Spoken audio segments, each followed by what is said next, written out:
Hi, Jay. Hi, Avi. How you doing? I'm doing well. Sorry for the delay. The previous interview took longer. I was telling the person that I have another one, but it just took a few minutes longer. I'm sorry about that. Oh, don't you worry. It's not a problem at all. Happy to be here with you, and I really appreciate you taking the time to speak with me. My pleasure. We can start whenever you want. And how long do you expect it? Well, we can aim for an hour, and then if you're okay with maybe a little bit of spillover, I'll try and be as succinct as That possible. should be But fine. And let me just double check what I. Yeah, that should be no problem. I have another interview coming, but it's in a couple of hours. So my goodness, busy day for you then, yeah.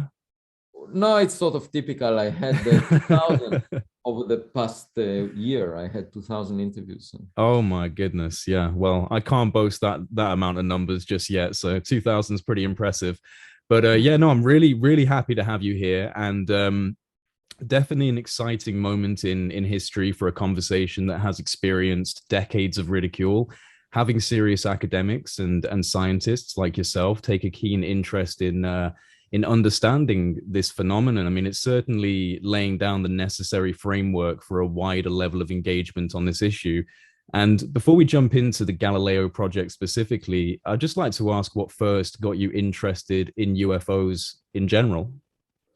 Well, as an astronomer, I studied the early universe, the first stars, and then black holes. And in those areas of research, when you see something unusual, it's very common to suggest possible explanations, some of which are not proven, but the idea is it would motivate collecting more data and evidence that would educate us about what reality is like. For example, we don't know what most of the matter in the universe is, and it's a different form of matter than we are made of, and it's some type of particles we've never figured out what their nature is. And so there were suggestions for types of particles that may be the dark matter, and experimentalists went out and searched for them and didn't find them.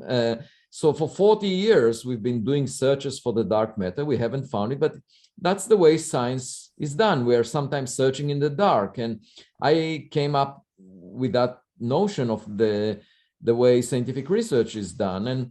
And then in 2017, there was this object, the first one detected from outside the solar system that came close to Earth. And even though it was the first one, it looked very unusual. When you go down the street, you expect to see a person that is sort of typical, but if the first time you go down the street, you see something really unusual, that raises a red flag that maybe you don't understand reality correctly. And that's pretty much the experience I had, that this object had a lot of anomalies, didn't look like a rock we have seen before in the solar system. And it was the first from outside the solar system. And in my book, Extraterrestrial, I talk about the various unusual facts about this object. And all these facts were collected from data assembled by telescopes, in the standard way. And even the mainstream astronomers who try to explain those anomalies, they had to come up with an object of a type that we've never seen before. And, that to me reminds me of a cave dweller that finds a cell phone and says, because he's used to playing with rocks all of his life, says it's a rock of a type that I've never seen before. And to me, it illustrated the fact that we must leave on the table the possibility that it was artificial in origin. And actually, in September 2020, there was another object that showed some of the anomalies of this first object.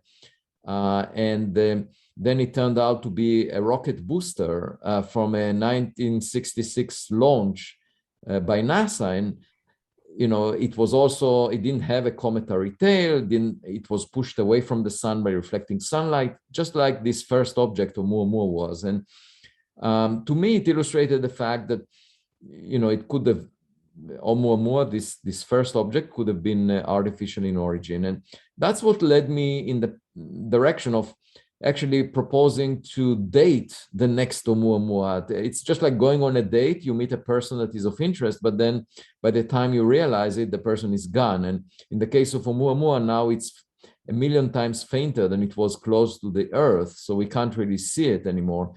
And so we should date the next one and bring a camera close enough, within 1,000 kilometers or so, so that we can take a close-up photograph of it, because they say a picture is worth 1,000 words. And in my case, it's worth 66,000 words, the number of words in my book. And it's not a philosophical question what this object is, whether it's natural or artificial. It's a question to which we can find the answer by taking a megapixel image of this object. And then the other thing that intrigued me was the report of the Director of National Intelligence, Avril Haines, delivered on the 25th of June 2021 to Congress, in which it was stated that there are lots of objects flying in the sky to which the government doesn't have a good explanation. And, you know, former CIA directors, Brennan and Woolsey, spoke about those objects, and former Director of National Intelligence, John Ratcliffe, spoke about the satellite data that may indicate something unusual. And former President Barack Obama and former Senator Bill Nelson, who heads NASA, also said that scientists should now get engaged. And that motivated me to consider establishing a project, scientific research project, that will assemble new data. And I tried to approach NASA and see if they are, I told them, you know, I would be glad to make your boss happy if, but I didn't get a response. And then a few multi-billionaires came to the porch of my home, and they were inspired by my book, Extraterrestrial, about this object Oumuamua, and they provided about $2 million to my research funds at Harvard. And at that point, I said, okay, I can establish this project, the Galileo Project, we called it. And the goal is twofold. One is to take a photograph of the next Oumuamua, and the second is to figure out the nature of those unidentified aerial phenomena that the government talks about. Have you had any resistance to the creation of the Galileo Project? I imagine maybe from the wider scientific community itself, perhaps even from some government channels. Has there been any sort of notable resistance? No, I should say that I didn't hear anything from Washington, D.C., except there was the amendment proposed by Senator Kirsten Gillibrand, which mentioned the Galileo Project by name. And I never spoke with her, and I never lobbied for the project, but she nevertheless mentioned it. And that amendment ended up in a legislation by Congress to establish a new office in government that will coordinate the data assembly from all sections of government about UAP, unidentified aerial phenomena, and will deliver reports to Congress about it. And that office was signed into law by President Biden, and will start operations in June 2022. And it will presumably keep all the classified data still classified, so we won't have access to it. But it's good that it will be established, because first, it will coordinate the assembly of data, and second, it will remove the stigma from this subject, and this subject will be taken more seriously now that money is allocated, in government. And so I didn't hear from the government, and frankly, I don't want to look at classified data because it would limit my ability to function as a scientist. I want the data that I analyze to be open, and I don't want to be limited in the way I can speak about it. And the sky is not classified. It's just those instruments that were used by the government to collect the data that are classified. So in principle, we can look at the sky with off-the-shelf instrumentation that the Galileo Project is putting together. And in fact, we are assembling the first telescope system on the roof of the Harvard College Observatory in the coming months, in the spring of 2022. And that includes cameras in the infrared that would take a video of the sky at all times, and also in the optical band. And so that would allow us to monitor objects both during daytime when they reflect sunlight, and also nighttime when they just emit infrared radiation because they're warm. And And then we will also look at them at the radio band and in the audio sound waves that they produce. And there will be an artificial intelligence algorithm that will try to figure out whether an object is a bird, a drone, or an airplane, or something else. And once the entire system works to our satisfaction, hopefully by summer 2022, we'll start making copies of it and placing them in different geographical locations. And the number of copies depends on how much funding we have. So with the current funding, we'll be able to make maybe 5 to 10 copies, but the goal is to get $100 million such that we will have hundreds of them. And then we will get a good census of the sky and get good statistics of these unidentified objects. Now, in parallel to that, we are also partnering with Planet Labs, which it's a company that has a fleet of 210 satellites that get an image of the Earth once a day, the entire Earth, with a resolution of roughly twice the size of a person, 4 meters or so. We will try to look at unidentified objects from above, not just from below. And that will be very interesting to see how it unfolds. So actually, that might be the first data set that we will have our hands on. So altogether, we have that program, but we're also designing a mission, a space mission that will bring a camera very close to the next Oumuamua. And that is a completely separate program because it's more expensive to send a space mission. It's roughly $500 million. And also it takes much more planning. Whereas for the UAP, we pretty much are hitting the ground running already now. I think it's important what you said about the congressional interest versus the scientific interest, because I see it very much the same as you. It's an incredible step forward that there's bipartisan support for this issue within Congress, but I find that what that will do more than anything else, rather than bringing out amazing information for all of us to pore over, I think it's going to help dissipate that stigma, help dissolve down that stigma. And I put a lot more faith in the grassroots scientific community to actually then take interest in this and bolster that research effort and have a more transparent level of a conversation come from, areas that aren't restricted to non-disclosure agreements and aren't restricted to top secret sensitive information. So I think that's a very important thing going forward with this. And yeah. And I should add to that the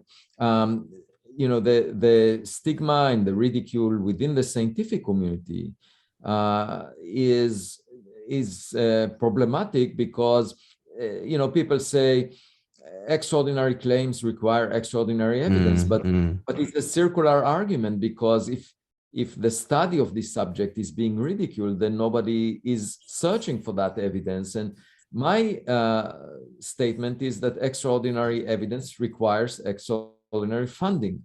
You need people to look at that, and one should be open-minded. And the strange thing is, the government is the most conservative organization we have, and yet it allocates funds towards this study. And why is the academia lagging behind? That's an interesting question. It's supposed to be more open-minded. And obviously, if some objects are of extraterrestrial origin, it's not a national security matter, it's an international matter. And that is the focus of science, and science should be open-minded. So if the government says we don't understand something, and the public says we are really interested in this something, then I think it's the obligation of scientists to engage in that and clear up the fog. Now, it's possible we put out a fishing net and we might catch only sardines, things that are like, we will find out that all these objects that we find are explained as natural objects or as human-made objects. It's possible. We will report whatever we find. But even in that case, it's a very important thing to do, because by clearing up the fog, you basically say, let's move on. Instead of scientists ridiculing it and then the public speculating about what it might mean and the government being confused, even if the contribution of the Galileo Project would be simply, to figure out what these things are, and even if they are natural or human-made, we just explained that. That by itself would be a major step forward in the sense of let's move on and talk about other things. Let's not waste time on this. Now, I should also say that it's enough to have one object of extraterrestrial origin, and even if it's a mixed bag and most of the objects are not really of interest. We only need one. We only need one. You only need one. And the only way to find whether there is such an object, because there is this sense by many people that argued for years that there are some strange objects out there. It's quite possible that most of these strange objects were either employed by the military, and the civilians who saw them didn't really understand where they come from. It's also possible that many of them were natural, and it's really a mixed bag. Most of the objects have mundane explanations, but that, so it will not be a vindication that indeed all these reports were correct, because many of them may be related to human-made objects, okay, or meteors. If you see a meteor and you think, oh, it comes from space, it's unusual.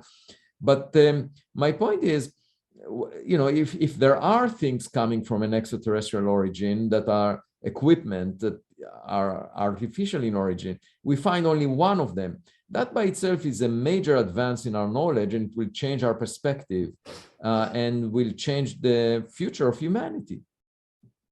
Very well put. Another very interesting addition to the Galileo Project is the legendary computer scientist and one of the godfathers, really, of UFO research, Dr. Jacques Vallée. And, since he's been brought on as part of the research team rather than simply just an affiliate, I imagine he has a specific role, serves a specific function. Can you expand on the role of Dr. Jacques Vallée in the Galileo Project? Well, the people that work in the research team are mostly scientists that have a PhD, and they have a contribution in terms of the science that we plan to explore. So, in his case, he is well known for his work on the subject in the past, and knowledge and insights about the physics involved in the search. And like all members of the research team, he provides ideas and insights about how we should proceed. But if you look at the membership of the Galileo Project, you will find that it's a big tent that includes both skeptics and advocates for an extraterrestrial origin. And the reason I brought those communities together is because it shouldn't really matter. The evidence should educate all of us, and it's a learning experience. That we should always approach science as a learning experience. We should be modest. We shouldn't pretend that we know more. One of the most traumatic experiences I had as a child was to ask a difficult question at dinner, and then the adults in the room would dismiss it because they didn't know the answer to it. And so I pretty much prefer to stay a kid and not pretend that I know the answer, and basically be guided by evidence. And that's the way science should be done, without prejudice. And I brought people with different opinions, because I think at the end of the day, it will, if we get a megapixel image of an object that looks different than a natural rock, that looks different than a natural phenomena, that appears to have bolts and screws on it, and there is even a label saying made on exoplanet X, then it would become obvious that this is not the natural. So it really doesn't matter what your prejudice is, what your first opinion is. And the same is true if we find that it's all natural or human-made. It's always possible we miss something, but the point is that at least we will put limits on how frequently such things that are unusual take place. And so altogether, it will be the evidence that will decide, what conclusions we arrive at. And I actually prefer to have people with opposite opinions to start with, because then if we converge, it will become clear that we didn't miss anything. If people with different initial opinions come to the same conclusions, that's a triumph for science. And I asked, for example, Michael Shermer, who is the editor of a magazine called Skeptic, who is a member of the Galileo team. I said, suppose we get a megapixel image of an object that looks artificial and not from this Earth, and what would you do? And he said that he would report about it in his magazine Skeptic. And I said, well, I'm not happy with that. I would prefer that you change the name of the magazine from Skeptic to Believer at that point. So it's really all about the evidence. And I'm completely agnostic about that. So I just like a kid that wants to figure out the truth, And I think speculations are not necessarily helpful, because then the scientists look at the speculations and say, well, these are not substantiated, therefore we shouldn't even pay attention to it. Well, if we collect within the Galileo project, we collect the data in the standard scientific way with instruments that we fully understand, that we assembled. They are not reports by eyewitness testimonies. They are reports based on measurements. And then we write scientific papers that would bring the subject to the mainstream of science. We hope. And actually, the only people that can object to the project are those that do not follow the scientific method. There are people that prefer not to follow the scientific method. I'm actually surprised that some of them are scientists, call themselves scientists, because you shouldn't stick to an opinion or a prejudice. You should say, oh, actually, it's great that there is a project that will try to collect evidence. And in fact, it's even greater because it's not using funds that were allocated to other projects in science. So I think all scientists should rally behind this project because it follows the scientific approach to a subject of great interest to the public and of great interest to the government. What could be better than that? Yeah, I'm glad you clarified the perspective on this, because I put out a tweet before we jumped on record just to see if anyone had things they wanted to ask, and there were a few people, and these are people within the UFO community who actually expressed a little bit of concern about kind of the Galileo Project bolstering its ranks with people that could be called like quote unquote UFO personalities, or like, a skeptic would just say, oh, they're just a believer, they're not objective. And there were a few concerns around that, but I think that you've pretty much answered the question I had down for you already, where you're bringing together these two opposing sides and trying to bring them together under the common banner of curiosity and exploration, basically. And also, I think, it demonstrates that science is a learning experience where yes, yeah, we now have on record what their initial opinions are. And then suppose we get high quality evidence or data, they might change their opinion. And that would show you the power of science, of evidence. If someone looks at a megapixel image of an object, it's really difficult to deny. And that someone knows how the data was assembled. And this data can be reproduced because you can look again, at that point, people will agree what it means. And I'm an optimist in that sense, because if people with different initial opinions agree, it shows that science is a learning experience. That's a very important aspect of science, that you're not supposed to know the answer in advance. And if you are a philosopher during the days of Galileo Galilei and you say, I know that the Earth is at the center of the world, and I don't need to look through Galileo's telescope. And then you put Galileo in house arrest. And if he were alive today, you would have canceled him on social media just because he has a different opinion. That's the wrong approach. Why do I call it wrong? Because if I were to ask that philosopher who, put Galileo in house arrest, if I were to ask that philosopher to design a rocket that would reach Mars, he would never succeed in building a rocket that would reach the destination, because his idea was that Mars moves around the Earth, which is not true. So he would send a rocket, it will never get to Mars, and then eventually we'll realize, oh, maybe Galileo had a point here. The Earth is not at the center.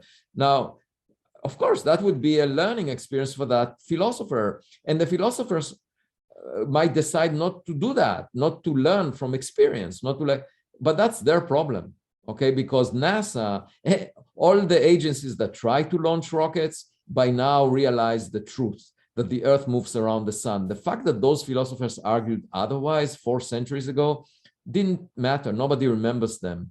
And the same is true about whether we have neighbors. You know, you can sit at home on the sofa and say, I don't hear a knock on the door. I don't have neighbors. Forget about it. It's an extraordinary claim to say that there is someone outside of this house, because I look around and I see only myself in this house. Now, the mistake you're making is that in order to find your neighbors, you need to look through your windows. The chance of them knocking on your door is really small. They don't do it very often. And not only you need to look through the windows, but better with telescopes. And if you don't understand that, you will never collect that evidence. You would argue that it's an extraordinary claim.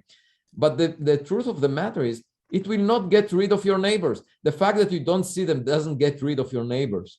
And if we want to understand reality, the reality that we live in, we really need to collect data. You know, you can put goggles on your head and live in the metaverse, you know, and there you would be at the center of the universe. You will have ideas about virtual reality that flatter your ego. You could look much better than you look in actual reality. You know, you can always look slim and attractive, and you are at the center of the world, and everything is good and happy. The only problem is it's not the actual reality that all of us share. It's in your head. And I mean, the purpose of science is to figure out the nature of the reality that we all share. You know, that's my duty as a scientist, because, and that's an important point, we can all be happy living in the virtual reality by putting goggles. We can all be happy like those philosophers that didn't want to look through Galileo's telescope. But if you understand the actual reality that we live in, you can use that knowledge to your benefit. You can build rockets that will reach Mars. You can, develop mRNA vaccines. You can, all the accomplishments, you can build gadgets, that we are using on a daily basis, like those goggles that you put on your head. So all of these things would not be possible if we were to shy away from the task of understanding the reality that we live in. If we were to live in the virtual realities that flatter our ego. And that's my criticism of people that insist on the notion that it's an extraordinary claim and that we shouldn't fund any search for others in our cosmic neighborhood. Because I do feel that over and over in history, we were proven wrong by arguing that we are privileged. We ended up not being at the center of the universe. We ended up figuring out that the Earth-Sun system is not special. Half of the sun-like stars have a planet the size of the Earth, roughly at the same separation. So what makes us think that as intelligent beings, we are unique and special? It's this sense of arrogance. And I think we should rather be modest and assume that everything we see around us is sort of typical, and most stars formed billions of years before the sun. So Albert Einstein was not the smartest scientist that ever lived since the Big Bang. There was another planet where a scientist smarter than Albert Einstein lived 1 billion years ago. And on that planet, the technologies that were developed may have reached us by now over 1 billion years. They may be everywhere. And the only way to figure out if we live in such a reality, it's not a philosophical question. We just need to look through our telescopes. Well, let me lean more into the philosophical for a moment, because another aspect of the UFO issue that continues to fascinate me and evidently continues to fascinate some of the most prominent researchers, some of which you have now got on your team, is the interpenetration of consciousness into this conversation, and how the UFO issue seems to represent, at least in my mind, and certainly I would say in Jacques Vallée's mind and some others, it seems to represent a sort of a symbiosis between physics and metaphysics, or material function and quantum function. And perhaps we could even say between science and spirituality. There seems to be a shared space. And even Lou Elizondo once said that he believes that the truth of this phenomenon lies within the nexus between consciousness and quantum mechanics. How much of an impact does consciousness or consciousness-related studies have on your team's interests with the UFO phenomenon? Okay, so first let me say that I think there is a strong connection between spirituality and space exploration in general, because I attended a forum in the Washington National Cathedral on the 10th of November, 2021, and Jeff Bezos was there, and he was talking about the commercial benefits of space tourism. and that he hopes that there will be 1 trillion people in space ultimately, and they would think of the Earth as like a national park that they go and visit once a month or something. But I was trying to think about it, and I realized that leaving the solar system has no business plan. There is no way you can make a profit out of leaving the solar system. So the only way that we will be driven to explore beyond the boundaries of the solar system is through a sense of spirituality, trying to figure out the unknown, and trying to look beyond the boundary of our territory, which we were born into. It's just like saying, okay, there is a street out there. I have my own property. There is a backyard, but let's go beyond that and figure out what's out there, because, well, maybe there are neighbors on that street. Maybe they're quite different. Maybe we can learn from them. So anyway, space exploration, fundamentally going well beyond where, the vicinity of the Earth, should be driven by a sense of wonder about the unknown. And that's what spirituality is all about. Now, if you ask me about consciousness, my thinking is, that it's an emergent phenomena. We are made of atoms and molecules and, things that are described by physics and chemistry. And of course, we are a very complex system. So consciousness is one of those phenomena that comes out of this complex arrangement of molecules. There is nothing beyond our physical existence. And in a way, when a person dies, it's just like unplugging a computer out of the outlet, and so it's possible that in the distant future, we will have robots with artificial intelligence that we will connect to as if it's an individual with consciousness. I mean, they would look to us as if they have consciousness. I mean, the only consciousness we are fully aware of is our own. For other people, they just appear similar to us, in the way they behave.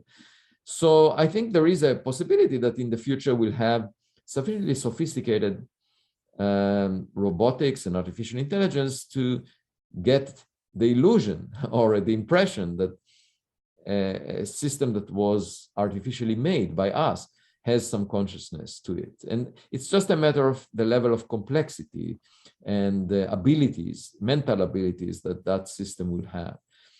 So in that sense, I don't think consciousness is anything new in terms of a component and a substance that is added to the atoms that we're made of. I think it's just a result of the fact that our brain is a very complex system, And see, I would disagree just only slightly on this, because I personally feel that perhaps consciousness could be seen as emergent, but perhaps also in some way fundamental, and that it's embedded within the evolutionary coding of the kind of substrate of our reality. And you look into quantum phenomena and non-locality, and perhaps there is, it's like the receiver versus generator argument about the brain and whether it's a complex receiver. And definitely, I mean, quantum mechanics and physics is the way we perceive the reality around us. And, when you talk about the way we perceive the reality, it must be through the lens of the consciousness that we have, right? So when we talk about quantum mechanics and, doing an experiment that changes the information we have about the system, and then the system has a wave function that collapses as a result of that, definitely it's entirely possible that we just didn't get to the bottom of the connection between our perception of reality and and consciousness. Reality is not independent of the way we perceive it. It's all tangled together. Right. What I was saying before is, it may well be that we don't have the correct understanding of quantum mechanics, but I don't think that we are anything beyond the physics that we are. It's just like a complex machine, that you don't fully understand. Like if you were to give a cell phone to a caveman, the caveman would never be able to figure out how the cell phone works. And yet we know that the cell phone is something you can produce, out of a better understanding of physics. So I would argue that we are still early in the game of understanding the relation between reality and the way our brain works. Definitely agree with that. And quantum mechanics may be the indication to that quantum mechanics is still puzzling to physicists a century after it was realized. So we don't have a proper understanding of the foundation of quantum mechanics, and we know how to use it to build gadgets, but we don't fully understand it, philosophically speaking. And perhaps it reflects something about the fact that we don't understand our brain well enough. That may well be, but I don't think that it's just like the cell phone would still be a physical object, even though the caveman could not understand it. I don't think there is anything beyond that. And I don't think there is life after death, for example. I don't think there is a soul in the human body. 1,000 years ago, people thought there is a soul, and therefore you should ban anatomy, because if you were to dissect the human body, you would hurt the soul of a person. So that there were people seriously believing that the human body should not be dissected. And I'm glad that eventually modern science decided to open up the human body, and not listen to those people, because the only reason we have modern medicine, fixing the bodies of people right now is as a result of opening it and realizing what it's made of. And it was mysterious 1,000 years ago, and people thought, there is something like the soul. And people had all kinds of ideas about how diseases are caused. And, if you were to live 1,000 years ago, there would never be a cure or a vaccine to some illnesses. And gladly, we did open the human body and we figured out what it's made of, and we can fix things in it. And so I think the human brain is far from being understood, and perhaps our understanding of physics is limited by that, because after all, physics is the interaction of humans with the reality. But I don't think there is anything beyond the physical existence. That's what this is. Well, the spiritualists thought that if you cut the body open, you'd damage the soul, and scientists once believed that you could fall off the earth if you travel to the end of the ocean. So I think both sides have that dynamic of assuming that they're correct when perhaps they weren't. But I do find, just personally, that there is a fundamental mysteriousness to life, and if you pay attention to the kind of events and processes that you experience as a human being, that for me has given me that kind of underlying feeling that there may be more to life than just physical interactions, and I think that's something that none of us can truly know until we close our eyes for the last time, right? None of us are ever going to know until we're on the other side of that equation. Well, I'm turning 60 years old in a month. And I was thinking about my life and what are the biggest lessons that I learned. And I came up with only three. So the first one is, and that, all three of them were things that I didn't follow until the last few years. So I was completely wrong on these three. So let me put them out there, because it's possible that other people also are wrong about these. So really, the way it seems to me right now is, we live, and I realized it after both my parents passed away a few years ago. Life is very precious. We live for a short time. So the first thing is we should focus on the time remaining for us to enjoy, and not on past accomplishments. We often tend to satisfy gatekeepers for some appointments, or to satisfy members of selection committees for honors, awards, and all kinds of things like that. And, as I told the publicist of my book, after my book got published, Extraterrestrial, the heat that was generated turned my skin into a material like titanium. I don't feel any pain or pleasure out of what other people say about me. I don't really care about it. I don't care how many likes I have on Twitter. So instead of trying to impress other people and focus on the accomplishments of the past, wearing medals from our past recognition, and that makes you less ambitious. We should focus on the time that we have remaining and try to make the best out of it. Okay, so that's my lesson number one, and as I admitted, I didn't really follow it before. The second lesson is that we should start each day from scratch, and without prejudice, without arrogance, without a sense of privilege.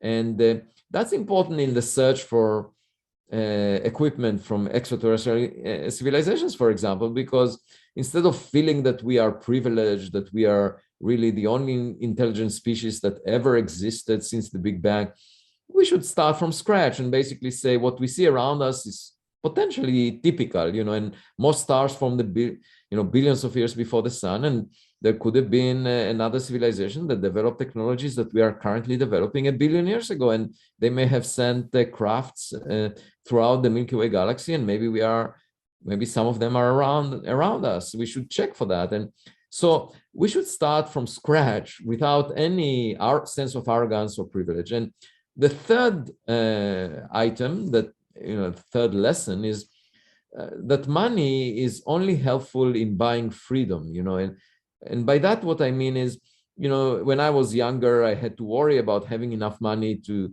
have food, to have clothing, and to pay the rent. And once you get above a certain level of income, you don't have to worry about these issues. Nowadays I'm on a low carb diet. I eat the same thing every day. I cannot enjoy going to a restaurant more than the kind of food I eat regularly, and it's pretty much fixed. And so having more money will not change my diet. It will not change the bed I sleep on. It will not, most of the time people are driven by the goal to make more money or to purchase things, to possess things that are more expensive.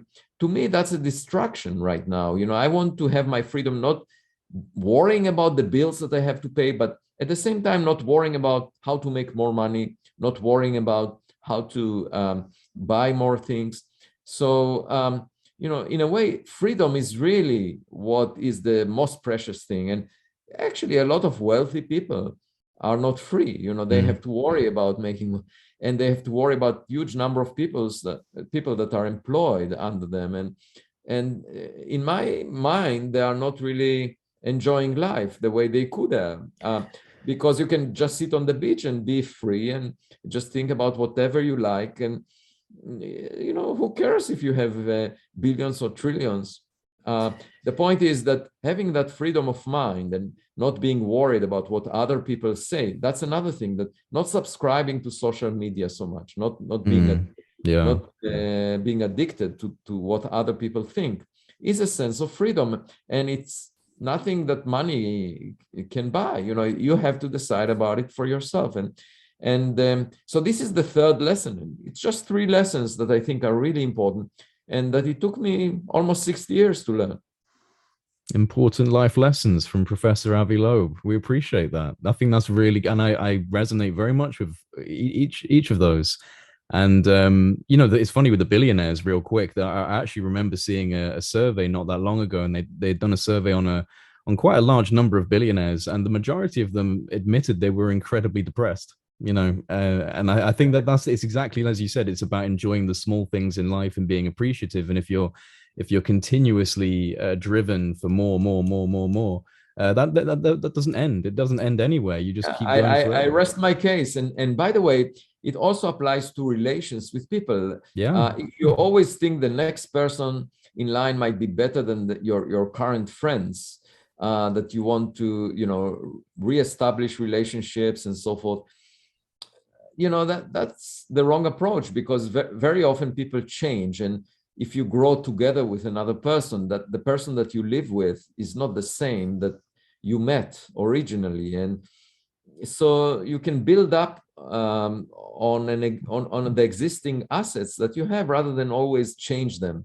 Yeah. And I think, just enjoying life for yourself, not trying to get your satisfaction from other people approving you, is extremely important, because it allows you to be independent, to think critically, not to rely on the input you get from others. And in the context of unidentified objects, this is the most important thing, because the rest of the scientific community is currently arguing, ridiculing the subject, arguing that it's not worth studying. And it's a circular argument. And the only way to break that mold is to actually collect new evidence. And that's what the Galileo Project is doing. So I have the courage of leading it as a result of these life lessons. Actually, I'd like to ask you in regards to like legacy efforts for the search for extraterrestrial intelligence groups like SETI. I'd like to get your thoughts on why America decided to spend millions of dollars of taxpayers and private contributors' money on efforts for the detection of radio wave signatures as a means of searching for intelligent life, especially when you juxtapose that method with the advancements we're making in quantum computation. It would seem an extremely archaic perspective to imagine advanced ET civilizations would be utilizing radio waves to communicate when we're already moving beyond such methods ourselves. So why has this been the go-to method for groups like SETI for so long, when it's yielded really no satisfactory results? Right. That's exactly my criticism of the past approach. It started 70 years ago when there was a seminal paper by Cocconi and Morrison, who said, radio communication is being used by humans. Let's check if there are signals from the sky. And that led to searches for radio waves, because they are easy to detect from large distances and relatively low power. And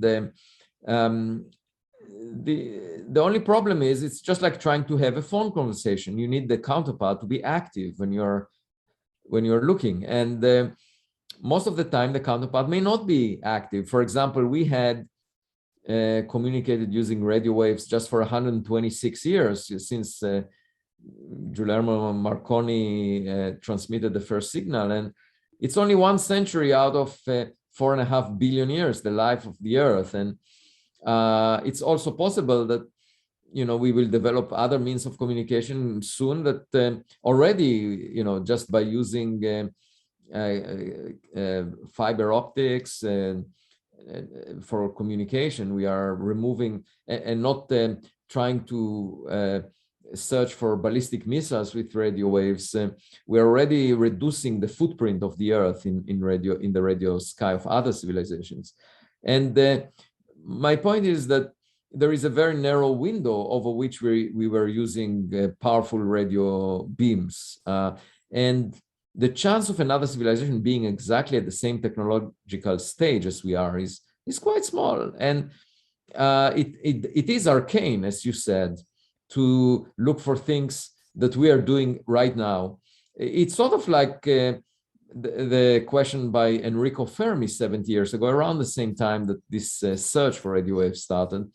He said, well, if there are extraterrestrials out there, where is everybody?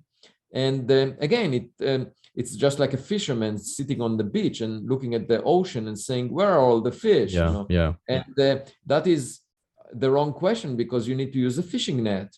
In the context of the search, it means using telescopes. And my point is, instead of searching for radio waves for another civilization using the same technology as we have, we should just search for objects, because objects keep piling up. It's just like plastic bottles on the surface of the ocean.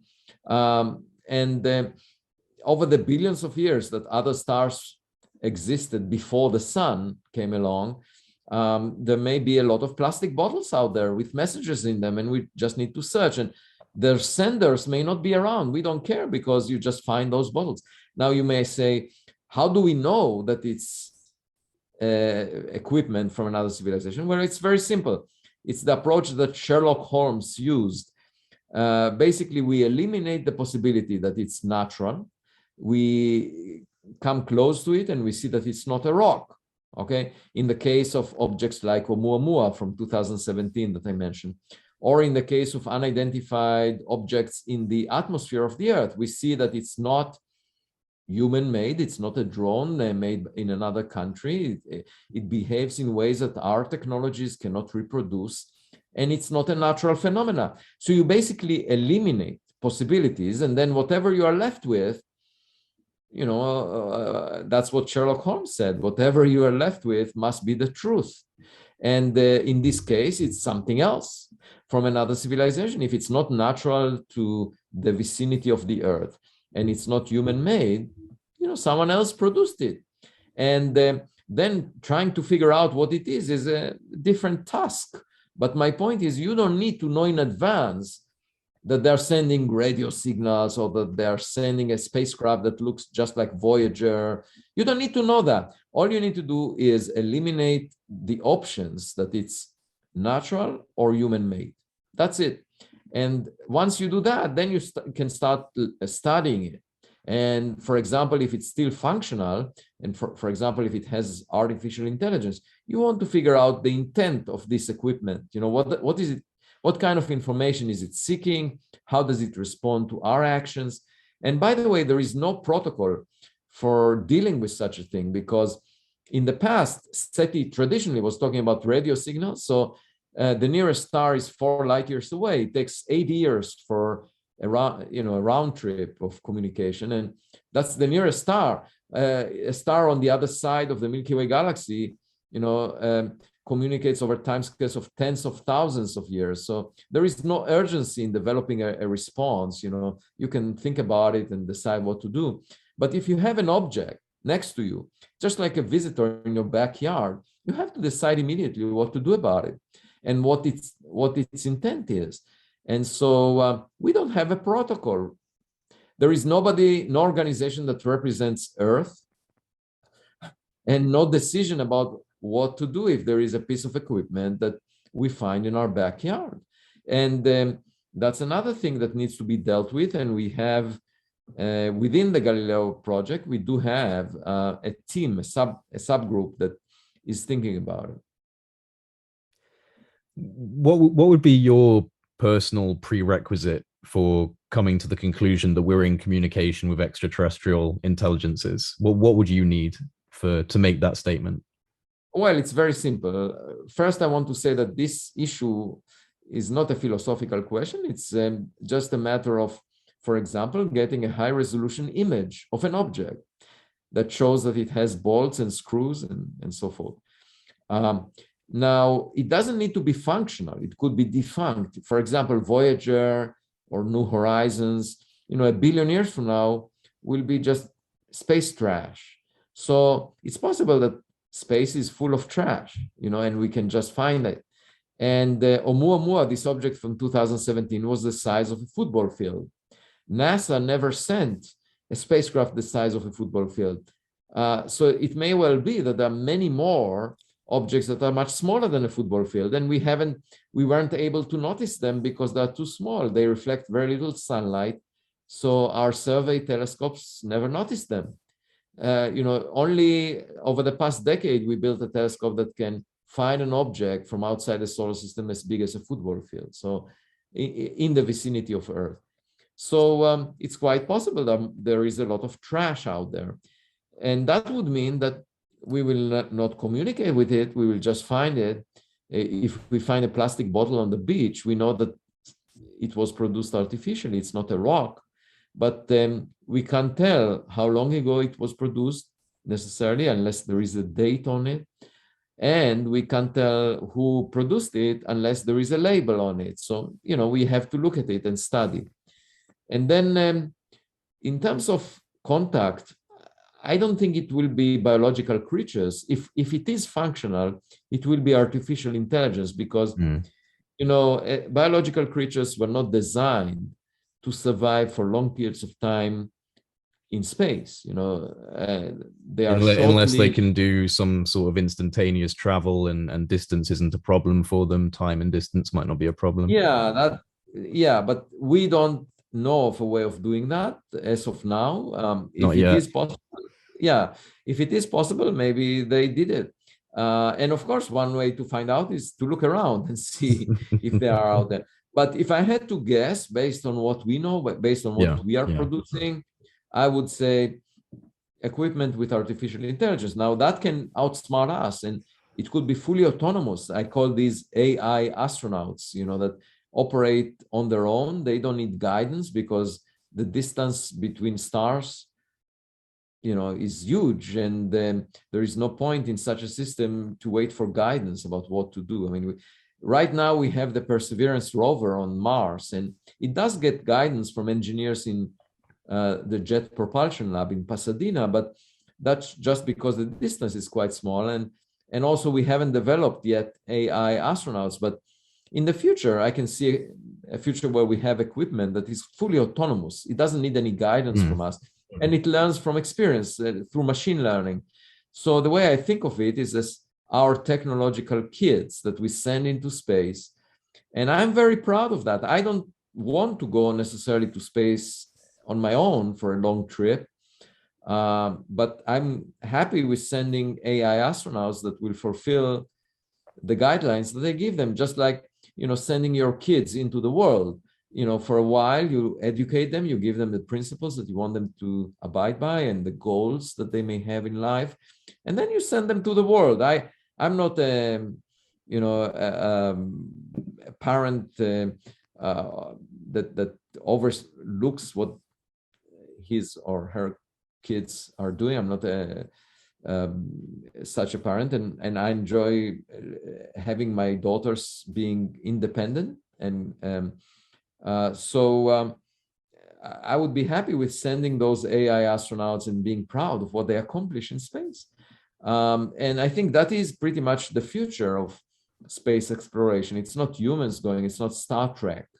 I actually had an interview with William Shatner, because at this Washington National Cathedral event, Jeff Bezos said that he was inspired to develop SpaceX and space tourism by Star Trek, watching Star Trek as a kid.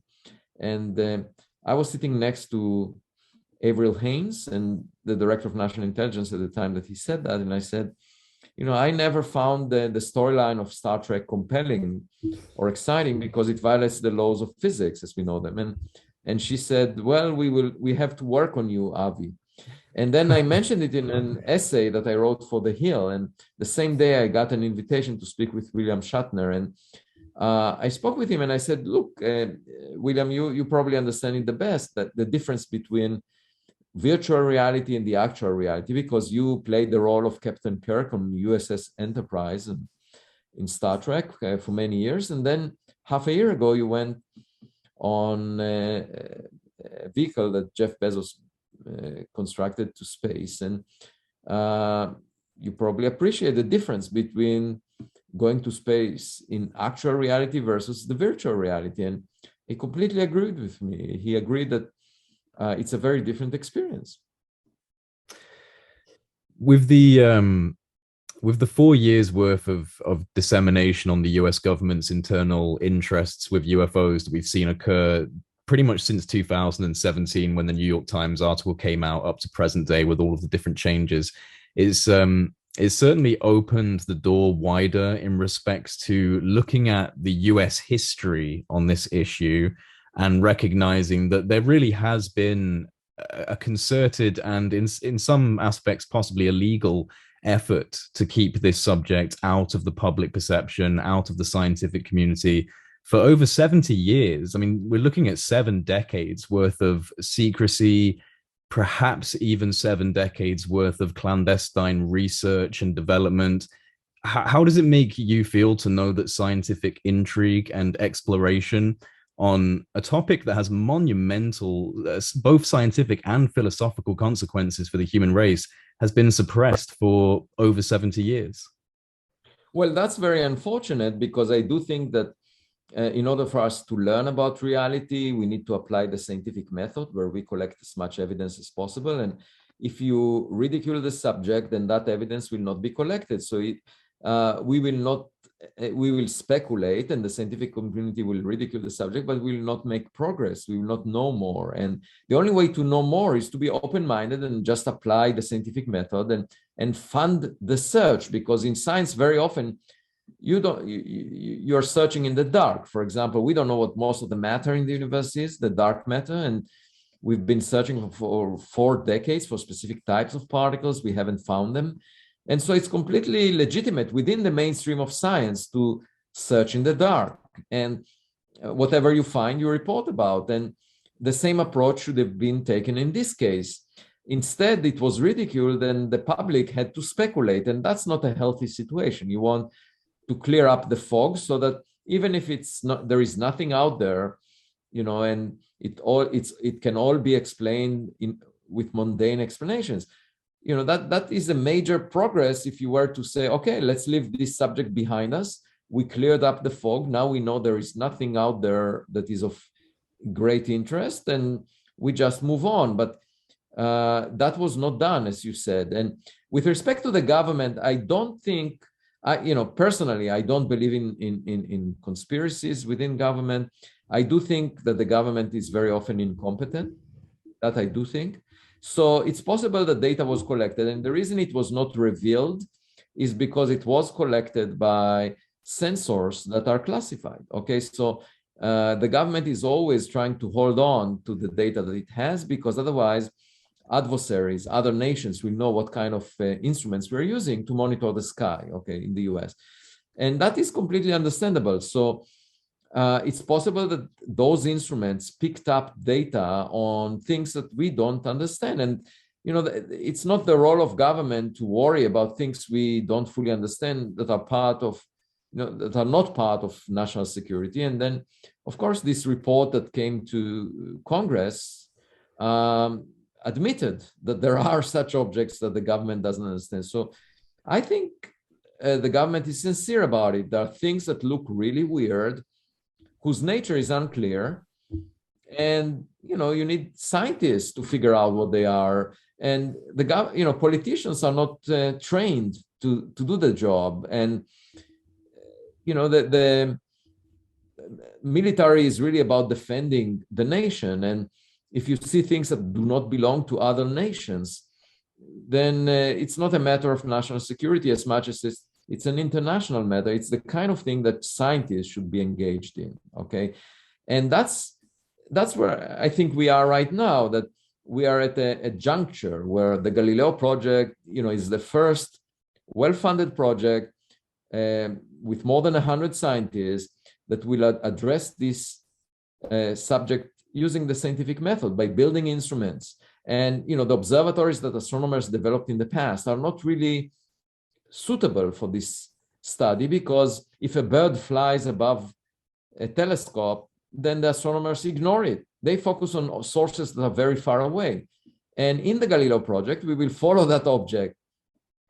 We will try to figure out whether it's a bird, a drone, an airplane, or something else. And that is a task that was never taken in the astronomy community. And therefore, we have to assemble our own telescope systems to build our software to analyze the data. And thankfully, now we have much better technologies that were not available 2 decades ago. And during the days of Fermi 70 years ago, when he said, "Where is everybody?" Now we have a much better fishing net than he could put his hands on. And so let's go and search and check. And it's really exciting, and science should be exciting. Science is not supposed to be boring. And I think there is a good chance we are taking a road that was never taken, just like in the poem by Robert Frost. He said that it made all the difference for him. As far as I'm concerned, the main difference is that there is a chance for the Galileo Project to find low-hanging fruit, because nobody took that path scientifically before. And the government may have seen things that look weird, but they didn't go in depth into studying them. So we will try to do that. And our data will be open, and the public could look at it, and anyone can analyze the data as they want. And, we live in an exciting time, I think. Well, I appreciate you not wanting to entertain, conspiracy theories, but I think, it's fair to say the government has had its fair share of conspiracies, Iran-Contra, Watergate, Pentagon Papers. And this was actually something I wanted to bring up with you. And I know we're nearing the end, so I'll maybe ask one more question after this. But this is something I wanted to bring up with you. Because over the years, we've had some very interesting statements from incredibly high-level individuals on the topic of material acquisition and technological exploitation of non-human assets. In plain English, the issue of reverse engineering retrieved vehicles or technologies. And there are a few prominent examples of individuals that have strengthened this idea that perhaps non-human technologies are being studied in extreme secrecy within the world of, clandestine black budget, that was not easy to say, projects and, sensitive aerospace programs. So there is one example, Ben Rich, former director of Lockheed Martin's Advanced Projects Department, known as the Skunk Works. And he once said during a 1993 alumni speech at UCLA, "We already have the means to travel among the stars, but these technologies are locked up in black projects, and it would take an act of God to ever get them out to benefit humanity. Anything you can imagine, we already know how to do." So that's coming from one of the directors of the Skunk Works. Another prominent example is Admiral Bobby Ray Inman, former director of Naval Intelligence and the National Security Agency, deputy director of the DIA and the CIA, as well as later becoming the president of Science Applications International Corporation, SAIC. Now, he once acknowledged to a man named Bob Exler on the record back in the 1980s, and there is an audio recording of this conversation. But there were such programs in action that were dealing with retrieved or non-human vehicles, but he highlighted his doubts as to whether these programs or these vehicles would ever come to light. And the last example I'll provide before I ask you my question comes from a colleague of mine, a very well-known Australian investigative reporter, Ross Coulthart. He was very fortunate to connect with and meet a former director of the US Navy's entire science and technology division, a man named Nat Kobitz. He was unfortunately dying of cancer when he reached out to Ross, and he is sadly no longer with us. But Ross spoke with him multiple times and eventually asked Nat if he had ever been read in to UFO retrieval or reverse engineering programs, to which Nat acknowledged that he was aware of multiple craft being retrieved and studied, and that he'd better not say anything else because he was never read out of these programs. And he also did say to Ross that he was exposed to anomalous materials that seemed to share similarities with the metamaterials currently being studied by Gary Nolan and Jacques Vallée. So I guess you have kind of answered my question with your perspective on this, but just given the kind of credibility of these types of individuals, and there are other statements, do you think that there's a possibility that actually the US government does have these things and they've just kept it very tightly under wraps?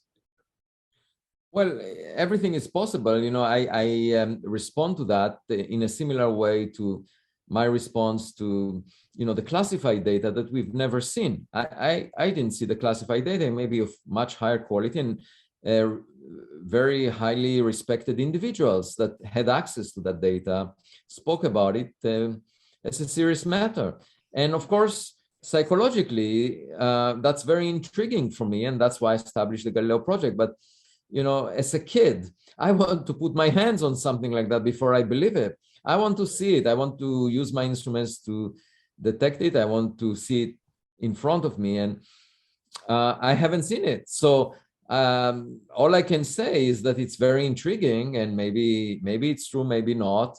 But we cannot rely on what people say, because people sometimes have other motives. They can say things without justification, and the only way to figure out the truth is by reproducing it, by having physical evidence for it. Either you enter a room where you see it, or you can document it in a way that all scientists in the world will be able to reproduce it. Okay, and we don't have that.